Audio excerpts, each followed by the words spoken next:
Escaping the Odds podcast is a movement of freedom in the physical and financial sense. We highlight people who bounce back from prison by switching hustles and a mindset. See, business has always been a part of my DNA. I just went about it the wrong way, which sent me to federal prison for 9 years.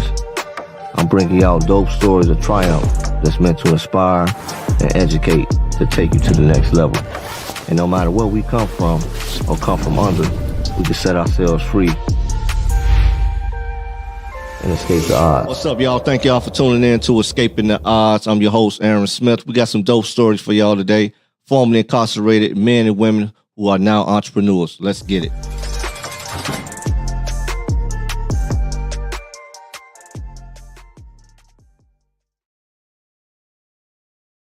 I'm Kardell Sims, author, speaker, and human potential and performance trainer. My story is that of inmate to inspiration.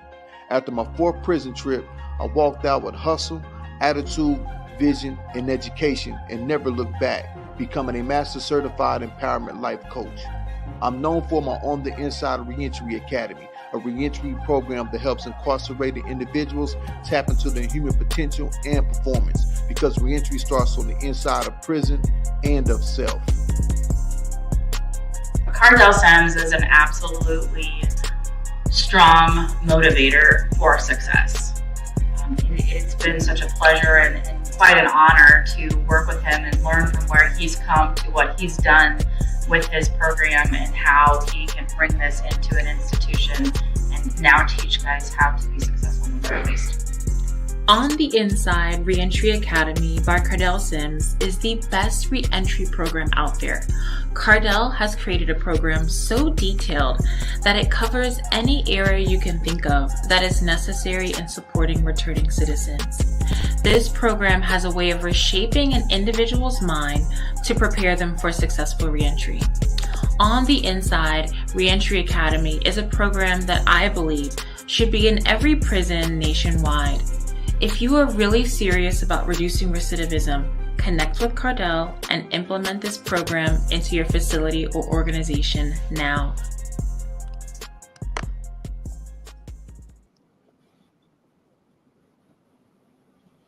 Oh man, guess what's up, man? We are live in effect. My name is Kardell Sims. We're on the Inside Reentry Academy. I'm here with. Go ahead and introduce yourself, man. Hey, how y'all doing? Thanks, y'all. Thank you all for tuning on in with us. I am Aaron Smith, founder of Escaping the Odds Media and U-Turn Transportation. What's going on, brother? What's going on, man? So we come together today. Me and Aaron come together today because we just want to give a recap for those of you that's tuning in. You know that this month we started on the Inside Empowerment Workshop Tour. Me and Aaron Smith, we came together and we want to hit as many institutions as possible. You know, the magic number is 100. And so we started the tour off, and we just here today to talk about the tour, the first month of the tour, give a recap, and also we're going to be releasing for the first time. Go ahead, man. You go ahead and let them know, man, what we're going to be releasing, man. Yeah, well, part of our journey, if you will, of doing this empowerment workshop tour is that we wanted to document this whole process. It's something that's really not only just near and dear to our heart, but something that's never really been done before. All formerly incarcerated men and women going back inside, and we want to create a documentary out of that. So Escaping the Odds Media is producing that documentary. And so today, just a peek glimpse into some of the work thus far on the tour.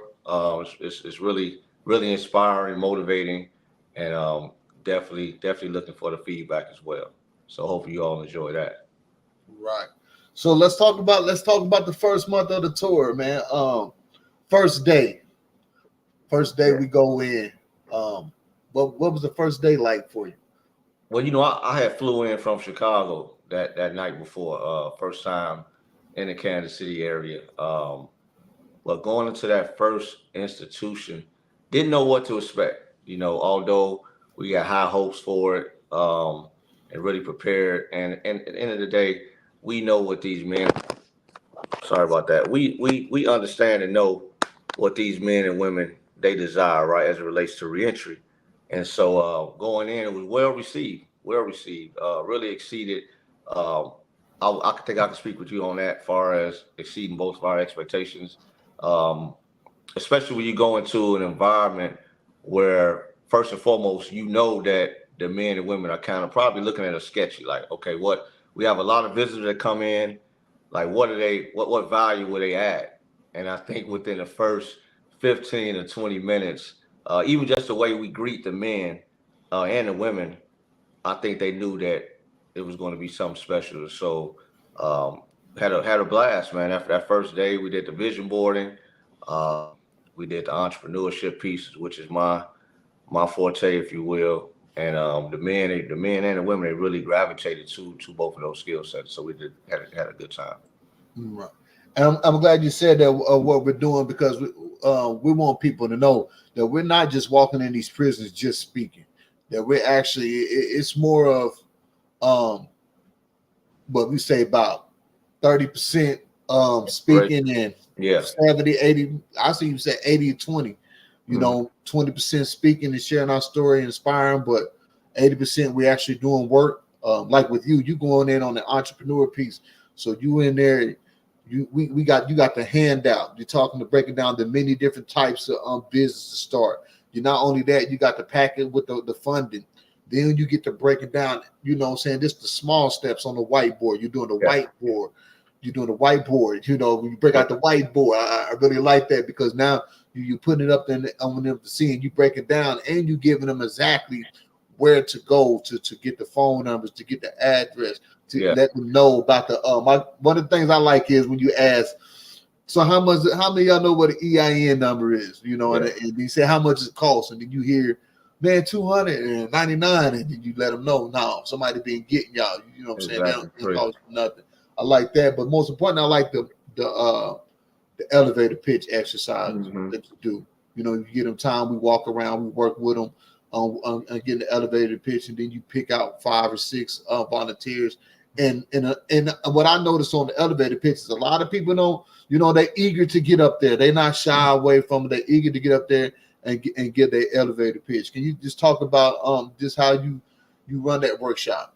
What you like this about it? Yeah, absolutely, man. As you mentioned, the elevator pitch is a big part of what we do. We want to make sure that they are retaining the information. And whether it's the elevator pitch for your business, or you plan to get some kind of employment, you still need to be able to articulate yourself, your skill sets, and especially coming from that situation. Oftentimes, our communication skills aren't to par for whatever reasons. And so this exercise really not only just gets them out the comfort zone, but also gives them the elements of, presenting yourself in such a way to be successful upon your release, whether that's in the entrepreneurial arena, or you're going to find some kind of employment.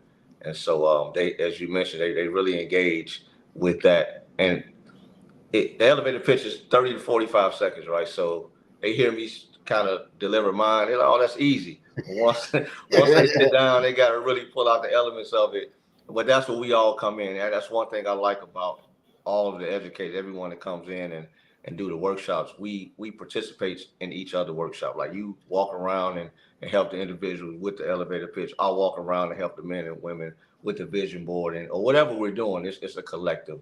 And so they see that as well. And so they see that teamwork. And so that's part of the reason why it's been a success thus far. Okay. And so, I think it is. I think that, it kind of surprises them when we come in, and amongst us sharing our story, that they're actually doing work. Yeah. Like, getting up there, giving them elevator pitch, because what I know is that we run across, and which is not surprising to me, is that a lot of guys that we speak to, they want to be entrepreneurs. They want to run their own business. Yeah. So, what I'm saying, that's a great exercise for them to come in, learn how to give, first understanding what the elevator pitch is, then working on the elevator pitch, and they get the chance to write it out. It's important, because now I can say somebody probably sitting in they out of the 400 people that we directly impacted just in the workshop and classes, I could probably say somebody's right now, one in the 400 is probably somewhere working on that elevator pitch. Yeah, no, I gotta get this pitch down, but I gotta pitch this business. right. Yeah, it's funny you mentioned that. I had a gentleman reach out to me via email, just like really just excited about what we done. Just was like, hey, he's never experienced that, and he's been locked up, I believe, at the time, what 25 years. So we're definitely doing something different and innovative, but most of all, just that hope and that impact is so important for the men and women to see people that pretty much have that lived experience and survive, and that comes from staff as well. Staff they're initially it's that they don't know what to expect either, right? So there's a trust issue all the way around the board. We walk in that door, right? From Right. inmates, from the guys, men and the women, and also staff too, right? But once we get in there and we get down to business, it's like, oh wow, these guys really know what they're talking about, right? It's not just that inspiring story. So we really took care of business, man. I'm proud of all of us.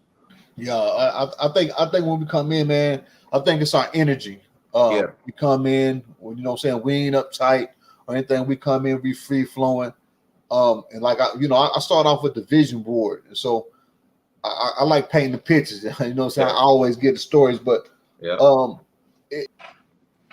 going to say how many of y'all have a vision for Mhm. your life after incarceration? And a lot of them, have visions. They just don't know how to put the vision together. And Yeah. that's why I like doing the vision board and the goal setting, because they actually get to write the vision down. In one case, we actually got to do the vision board, but they really writing these things down and they seeing, and then they understand, and I get to break down the process of how to manifest your vision. Mhm. Because you have a vision for these 6 different areas of your life, family, personal, career, health, lifestyle, and relationships. And so to really sit back and see them draw up these visions that they have, you see a lot of, especially when it comes to the family, Mhm. that's one thing I like about this workshop and what we're doing, is because of the emotions and the closeness. Like we get deep in these workshops. I don't think people understand like how deep we get in these workshops. Like, The dialogue session is an area we really get deep, right? We decided to kind of add that into the whole workshop at the end. When we sit down with the men and the women, we just have a real straight up raw conversation, and everybody kind of pretty much let their hair down, if you will, and we talk about real issues. Coach Smedley, she was one of the young ladies that came on, and she really gave a not only just a great presentation, but also that live, if you will, dialogue at the end, where she talked about her experience with being impacted by the system, not being in the system, so to speak, but her father and most of her men and most of the men on her side of the family were incarcerated, and that impact that it had on her. And so that allowed for the other men to just kind of open up and really look at themselves and see the damage that we're doing when we get incarcerated. Oftentimes we don't pay attention to that. There's that selfishness involved, and so she was really able to pull that out the man, along with the other young lady, Breonna Taylor's sister. Oh, yeah, She had a really yeah. impactful story as well. Miss Dee Dee Taylor. Yes, Dee Dee Taylor. Yeah, she did her thing coming in. I think we were at Northeast Ohio when she came in and talked about her experience and uh, being the child of an incarcerated father, and that relationship that she was able to build while he's still incarcerated. So I think that gave a lot of guys hope that even for myself, coming home. Um, my daughter was born while I was incarcerated, so still trying to gather and build that relationship is pivotal. So that was a really great part of the exercise as well. So we do have a couple questions. One of the questions is, what has been the feedback from the COs and other staff when you first show up to when you leave? I think with me, when we first show up, it's kind of like who are these guys? Even though it's friendly, it's respectful, but you can see kind of like, who are these guys? What are they here for? this is with the COs. This is not even talking to those participants of the workshop. So they kind of trying to feel us out and see what. But I think once they start hearing the stories, start seeing us doing the workshops, I think that their whole demeanor just changes. Absolutely. Yeah, I think a lot of them be secretly on the low, be learning too. Yeah, no, for sure. It's good. It's good information. You can kind of see their behaviors.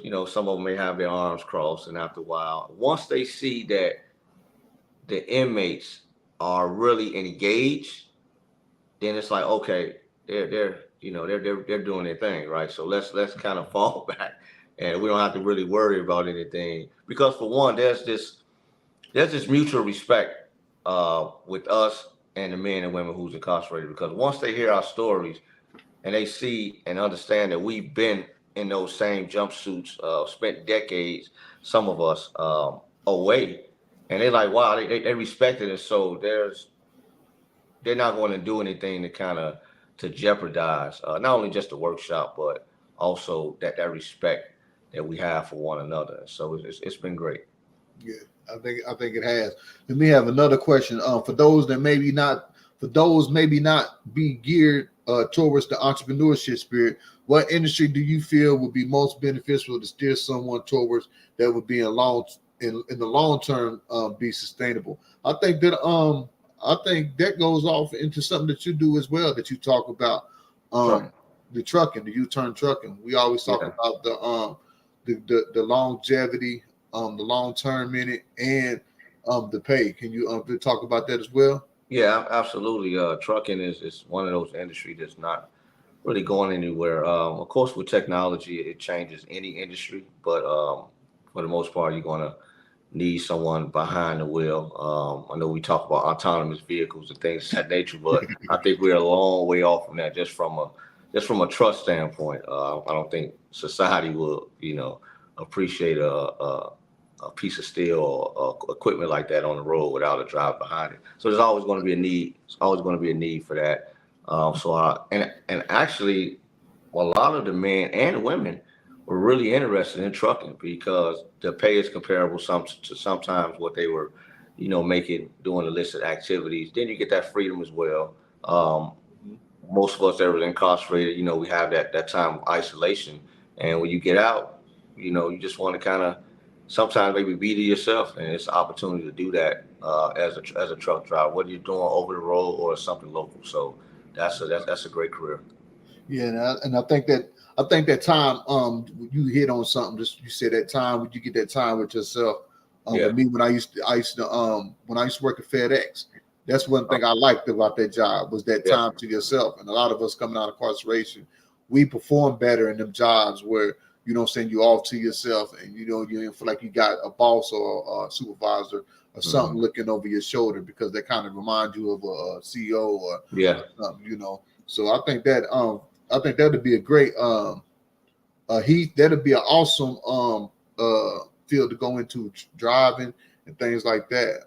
You get off to yourself, got your music vibing out, so I most definitely think about that. So let's talk about the other educators on the tour.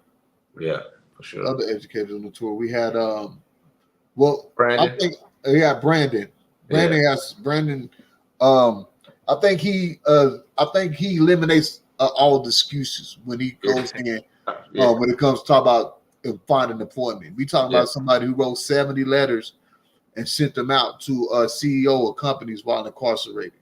Right, and landed a job before he came home, right? So and that erases that anxiety that most individuals have. I know myself, although I was really prepared, I still had some anxiety as it relates to, okay, how would I earn my money, right? I knew that I had to get a job.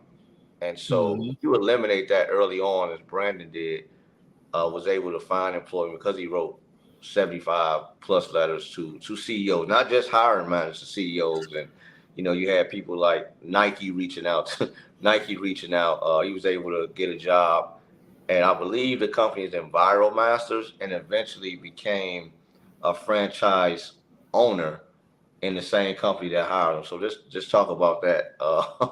that Right. elevation to a whole another level. And he's doing well right now with his own cleaning company. So he was able to transition into entrepreneurship. But it started with employment, and it started with writing those letters while he was still incarcerated. So he has a remarkable story. And I think that's why it's good for him to do when he goes in and he does the resume building and things like that, because we're talking about somebody who literally sit down and wrote in 75 different resumes, 75 different cover letters out to the CEOs. I think he's strong. I like the problem and solution workshop that was done in Chillicote's women's facility with Shana Murray as well. To me, I think that was one of the things that we want to bring with the tour. We want to bring the educators in, because we brought her into an institution where she did 25 years. Yeah. 25 years. And she came back in with us as an educator, and just this feel that you can almost feel her the tension and the nervousness. And you think like, man, she did 25 years here, and then she can finally come back in and educate. And I really, it was just something about that, man. Like, man, 25 years in this one spot. Yeah. And, walking out and people not expecting you to succeed. And then you come back 5 years later, part of a one of a kind workshop. And it also spoke to the kind of person that she was, not the kind of inmate she was, but the person that she was. When she went back in, you had all of the staff who were there. She was released, 2017? So not that long ago. 2017, not that long ago. Yeah, so she, you had some of the older staff that were in there, so they were just kind of talking about some of the, old stories and the impact that she had while she was there. I think she was really instrumental in the like aerobics and just fitness and mental health and wellness. That was really big. And so it was even some of the inmates that were there while she was there. And so you've seen that camaraderie and that love and that trust. And I honestly think that because they knew of her, that when we came in, staff was a little more lax. Yeah, because they was taking us around, showing us everything. One thing we loved about that institution, matter of fact, was they had that I don't think we've seen that so far in any other institution, that they had that videography program. I like that. That was real nice. Yeah. So it allows for us also to get a chance to see like how reentry is done in other places. That video, that media room was awesome. And it's really giving the women at that institution a skill set. And see, that's part of what we want to be able to deliver as we create the documentary, that's really showing on the inside, and I think it's rightfully named on the inside of that person, but then also on the inside of those institutions, just showing the reentry process. Is reentry possible, right? A successful reentry. And that's something that we're articulating through film. And I'm really looking forward to that. Go ahead. Yeah, here go a question though. What was it like to finally meet people that you've been networking with across, social media, whether it's LinkedIn, whether it's Facebook, whether it's Instagram, or whether it's through your website? Finally get to work with the people that you've been networking with physically and meeting them in person. What was it like? Because it was the first time me and you met, even though we've been dealing with each other for several years now. We've physically met the first day of the tour. Exactly. Yeah, man. It's powerful though. It really kind of shows the value of networking, and that's something that I talk about with the men and women in an entrepreneurial workshop, is that your network is your network. And I give them an example, as you just mentioned. You can work together with someone and have not, physically laid eyes on them.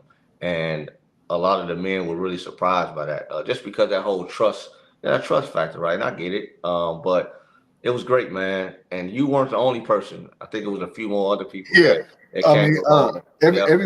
Everybody I met that was on the tour, that was the first time I met. From Percy to Brandon to Coach Smedley to Yep. Dallas to Nice. Yep. Yeah, everybody that it's like we finally got to met each other, and it's crazy because we flowed right with each other. Yep. Yeah. Yeah, it's like it was just like we locked in together. So that was amazing. I see Percy chimed in. What you know what I'm saying? What the aspect that I like that Percy brought was Dave probably didn't know that he was formerly incarcerated and did almost 12 years in prison because he came in there and my man was so smooth. Then he had the badges, like he got the sheriff badges. They didn't know, you know what I'm saying? They just seen the sheriff badge. Yeah. They thought he was the police, like a detective or something. Yeah. You know, when he told his story, they was like, what? So I mean, I think, man, we just bring so many different avenues, so many different stories, so many different valuable information and workshops to them that day. Yeah. That shows, you know, it's whatever you want to do when you get out. That's positive. You able to do it. It don't matter if you want to be an entrepreneurship. It don't matter if you just want to work for a regular company and just want to live your life. If you want to be a sheriff ambassador later on down the road, these are the possible. Like we come in and showing the possibilities to those of life after incarceration. And as I mentioned to the men and women, you know, first you have to switch your mindset before you can switch your hustle, right? Because if not, you'd be like me, how I was, right? I was an educated criminal, you know what I mean? Had the skill set, but my mindset was so warped. So just kind of flipping that and allowing the men to see not just the change, but the transformation in everybody that we bring on board. And so that lived experience, man, can't be questioned or denied. And I think that's one of the things that we have. That's even one gentleman came, and I believe he was I want to say director or maybe commissioner of some part of Ohio. And the regional director. The regional director, yeah. And he talked to the gentleman, and he said, hey, I can come in and I can tell you guys this stuff till I'm blue in the face, but it's the difference when it comes from, or it hits different. I think the term that he used when it comes from, the men and women who have walked this walk and lived the life that we've overcome. And so that's one of the added benefits. Okay.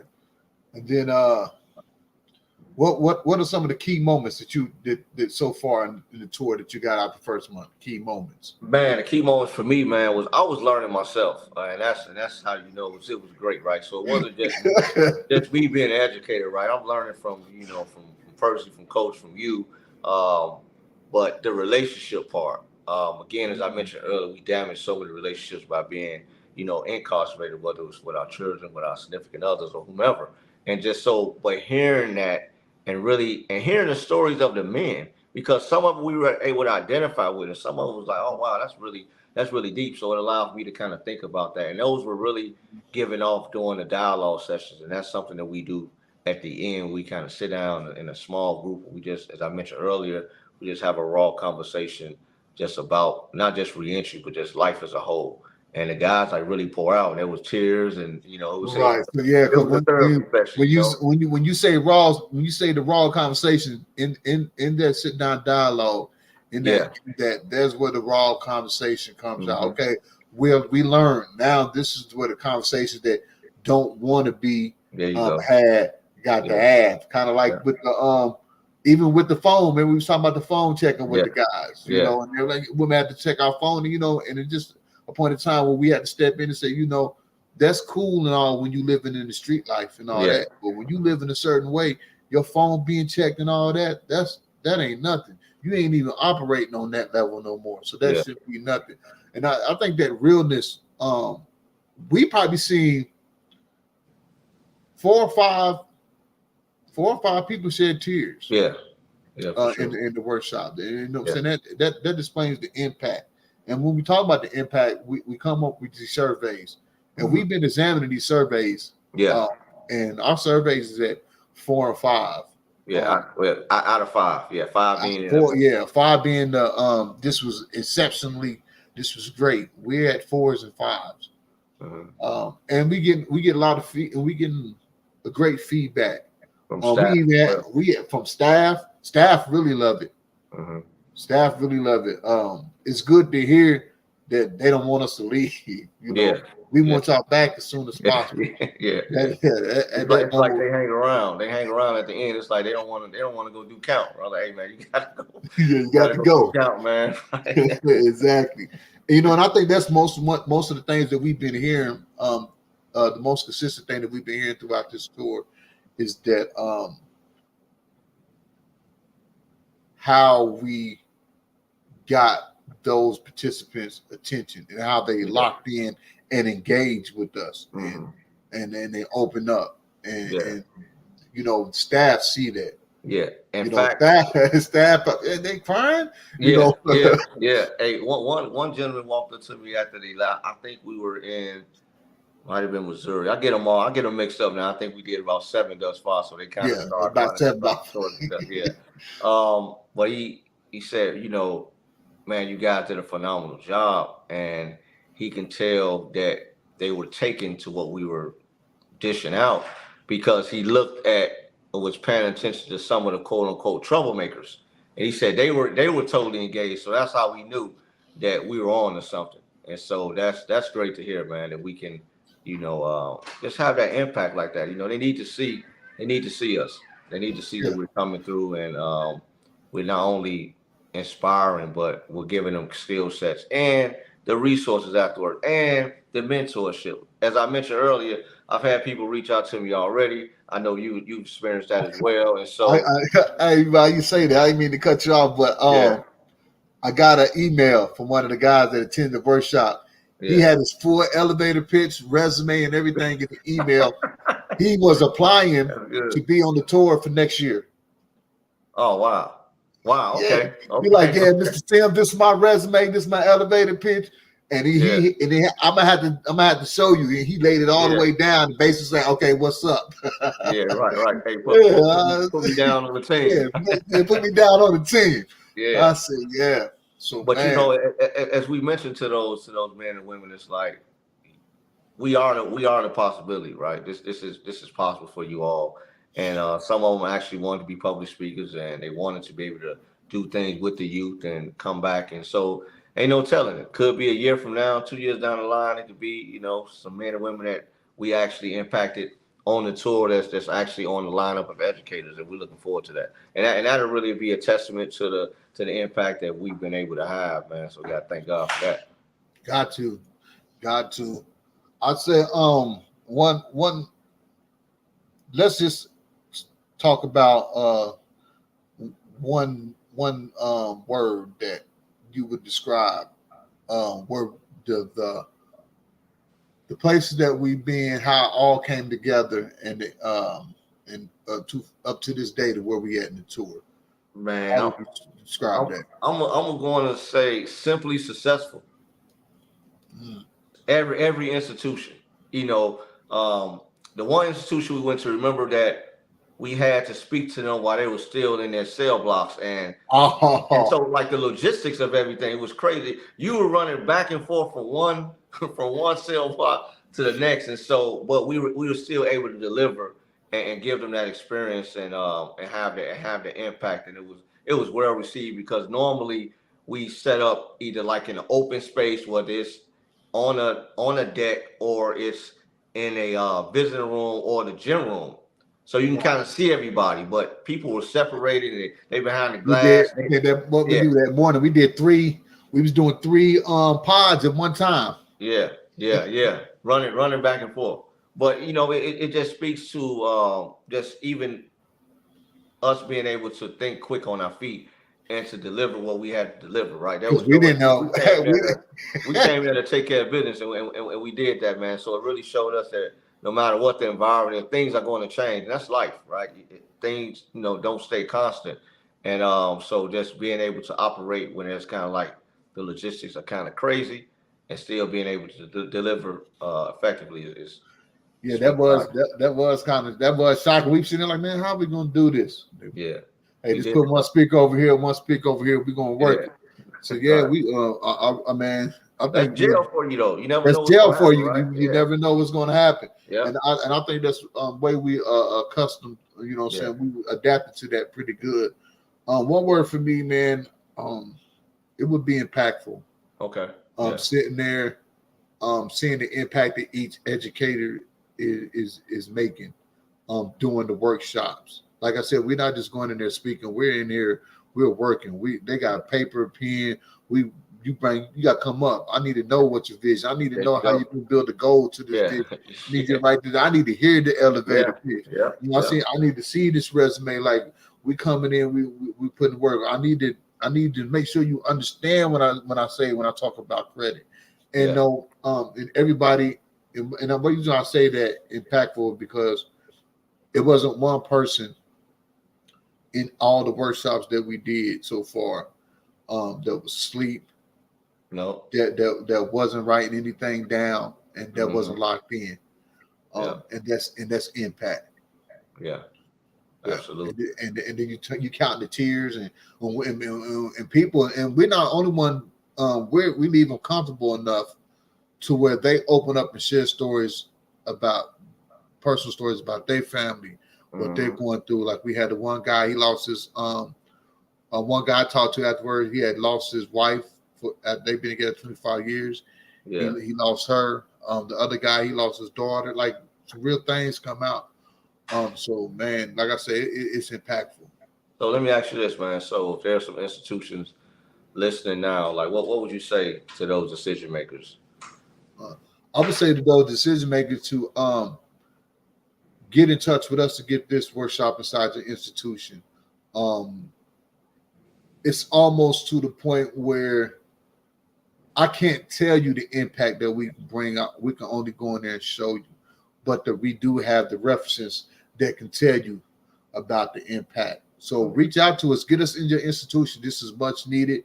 I guarantee you, we will make a big impact if you connect with us. So reach out to us, me and Aaron, LinkedIn, website, email. My email is Kardell, KardellSims.com. Aaron email is escaping the odds podcast at gmail.com. Yeah, get us there. You know what you have to say to them? You know what I'm about to say that I think that it's time for us to let the video speak for itself, right? Yeah, I think it is. I think that can really kind of demonstrate the work that we're doing and the impact. So let's let it quiet. Quiet on the set, right? Yeah, quiet on the set. We about to bring it to you live. Let y'all see some of the work that we're doing. So here you go. Quiet on the set. Here we go. We about to bring it to you live.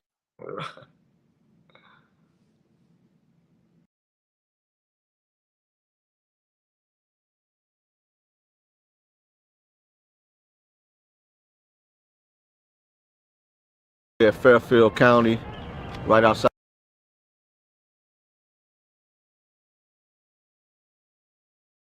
Right now we're at Fairfield County, right outside of Columbus, man, on the Empowerment Workshop Tour. Myself, Kardell Sims, Brandon Lasson, man, all formerly incarcerated individuals going in, knock this workshop out. Entrepreneurship, resume building, vision boarding, and a whole lot of resources for the men that's incarcerated. You know, this is something that's never really been done before on the tour, going throughout the country, man. You about to lay it down. And so, documentary coming soon. Peace. How many of y'all got a vision for yourself when you get out? Vision, put your hands up. You got a vision. What you know you're gonna do when you get out? I said, well, I'm gonna get back to what I know. I'm going to treat my incarceration like I'm in school. And that's exactly what I did.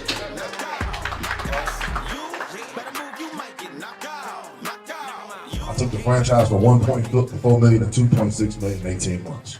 They put me on news, I made Black Enterprise, I made Success Magazine, I made Entrepreneur. That's telling me that I gotta change people I'm dealing with. Whether it's wife, family, kids, whatever. And you go to jail and you're incarcerated for doing something wrong, and they take you away from the community for so long, and then split you right back into it. If you are out there without any type of social skills or survival tactics, how are you going to be expected to succeed? Well, out of all my time of being incarcerated, I've never had this experience. I've never had other guys that was incarcerated that has become entrepreneurs, role models. I've never ran into you guys. Hope. I would describe this workshop that's going on with you guys as hope. The reentry workshop today, I think it was really good. Everybody was so captivated by what was going on.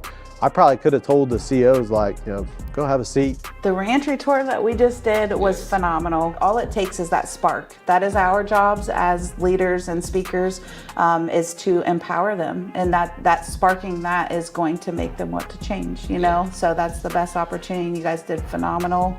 You're interactive, you are real with them. And I think that we need more people like you doing that, because that's the only way for them to relate.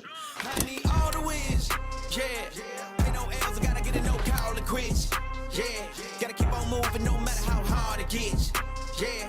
Better move out the way, cause I'm coming with harder hits. My head is as hard as a brick, but I'm harder than all it is. Woo!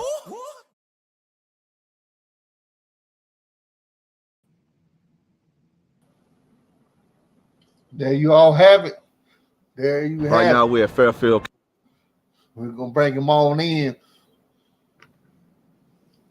Yeah, man, that's that's a big accomplishment within itself. That was, I think, our third or fourth institution. And man, that was a couple weeks ago, so we were able to kind of turn that around pretty quick, and just really have something to show the world, what we're doing on the inside, and plenty more to come with that. Grateful, man, to be a part of it and being able to document this whole piece and just the whole journey. So it's more to come with that. It's more to come. Our next stop, we in the great mountains of Kentucky. Right. Yeah. I'm really looking forward to it. I'm really just looking forward to us get back in doing the work and getting the team together, man.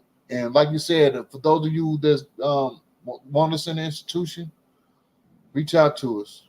Yeah, and also not only just the institutions too, but even some of the companies out there that really just want to kind of help support what we're doing.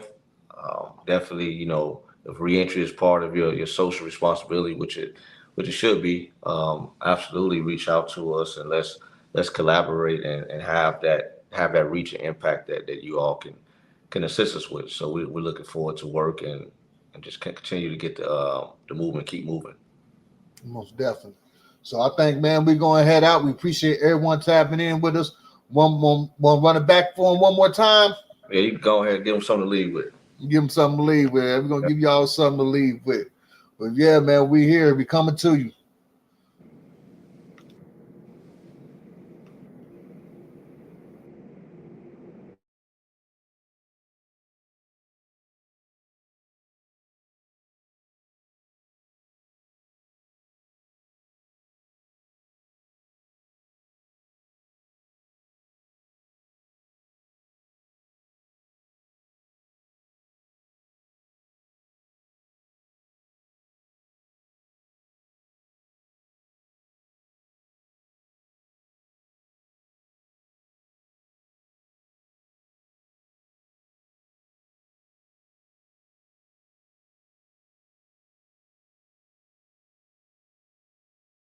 Man,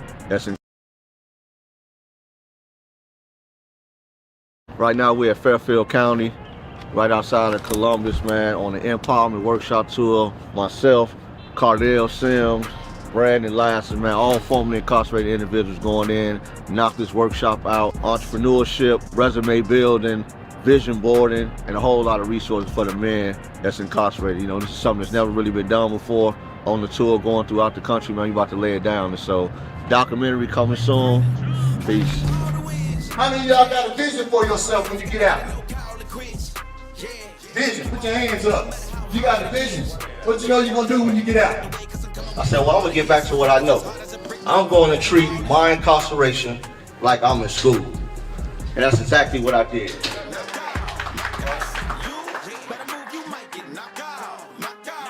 I took the franchise from 1.4 million to 2.6 million in 18 months. They put me on news, I made Black Enterprise, I made Success Magazine, I made Entrepreneur. That's telling me that I gotta change people I'm dealing with. Whether it's wife, family, kids, whatever.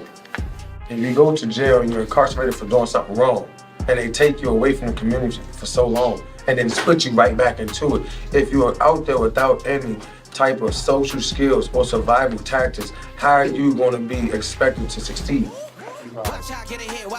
Well, out of all my time of being incarcerated, I've never had this experience. I've never had other guys that was incarcerated that has become entrepreneurs, role models. I've never ran into you guys. Hope. I would describe this workshop that's going on with you guys as hope. The reentry workshop today, I think it was really good. Everybody was so captivated by what was going on. I probably could have told the CEOs, like, go have a seat. The reentry tour that we just did was phenomenal. All it takes is that spark. That is our jobs as leaders and speakers, is to empower them. And that sparking that is going to make them want to change, So that's the best opportunity. You guys did phenomenal.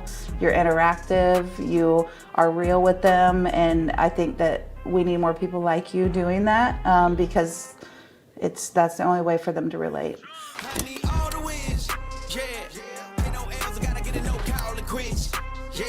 Gotta keep on moving no matter how hard it gets, yeah. Better move out the way, cause I'm coming with harder hits. My head is as hard as a brick, but I'm harder than hard.